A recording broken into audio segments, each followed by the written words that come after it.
প্রিয় বন্ধুগণ, আপনারা আশা করি ভালো আছেন। আমি আলহামদুলিল্লাহ ভালো আছি। আমি জুবায়ের আহমেদ, একজন পরিবেশ বিজ্ঞানের ছাত্র এবং ইসলামী গবেষক, চিন্তাবিদ।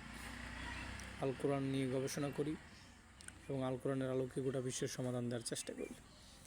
আপনারা স্ক্রিনে একটি ছবি দেখতে পাচ্ছেন, সেটি হচ্ছে উপরে লেখা আছে যে 1 বিলিয়ন সমান সমান 100 কোটি, তাহলে 5 বিলিয়ন সমান সমান কত কোটি? 500 কোটি।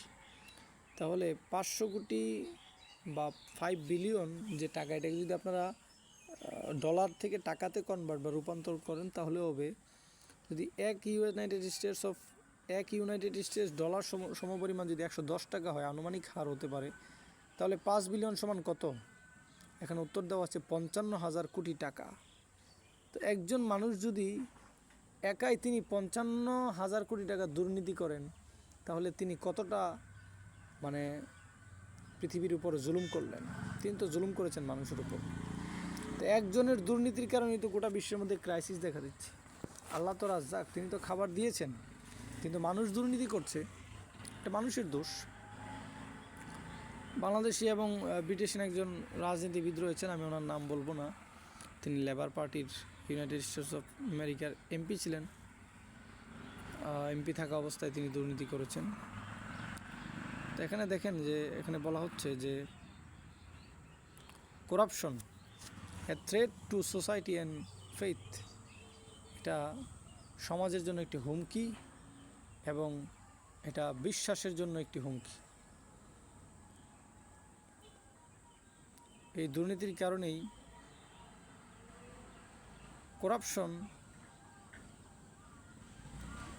We gather here today to reflect upon an issue that has deeply rooted itself in our society. Corruption. দুর্নীতি নিয়ে বলা হচ্ছে।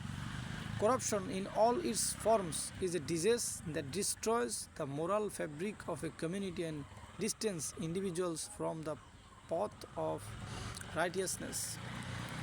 এখানে বলা হচ্ছে যে দুর্নীতি এটি সমাজের একটি গভীর বিষয়, এটা একটা রোগ, এটা সমাজের মানুষের নৈতিক আচরণকে ধ্বংস করে দেয়। Islam as a complete way of life, ইসলাম হচ্ছে একটি পরিপূর্ণ জীবন বিধান। Condemns corruption in the strongest terms, ইসলাম সব ধরনের দুর্নীতিকে অত্যন্ত নিন্দা করে। Definition of corruption in Islam, ইসলামের আলোকে দুর্নীতির সংজ্ঞাটা কি? Corruption is not limited to financial dishonesty. It includes all actions that go against justice, fairness and transparency. The Quran says, "And do not consume one another's wealth unjustly, or send it in bribery to the rulers in order that they might aid you to consume a portion of the wealth of the people in sin, while you know it is unlawful." Surah Al-Baqarah chapter number 2, ayat number 188.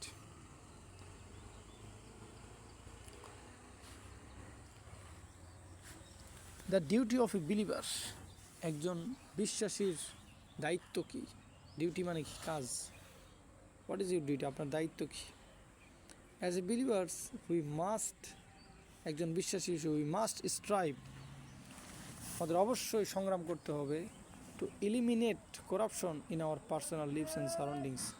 The prophet peace be upon him warned against অপ্রেসিং, রাসূল সাল্লাল্লাহু আলাইহি সাল্লাম সতর্ক করেছেন সমস্ত অন্যায়ের বিরুদ্ধে।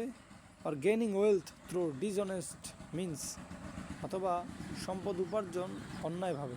হি said, whoever cheats is not one of us, যে প্রতারণা করে, যে দুর্নীতি করে, সে আমাদের উম্মত নয়।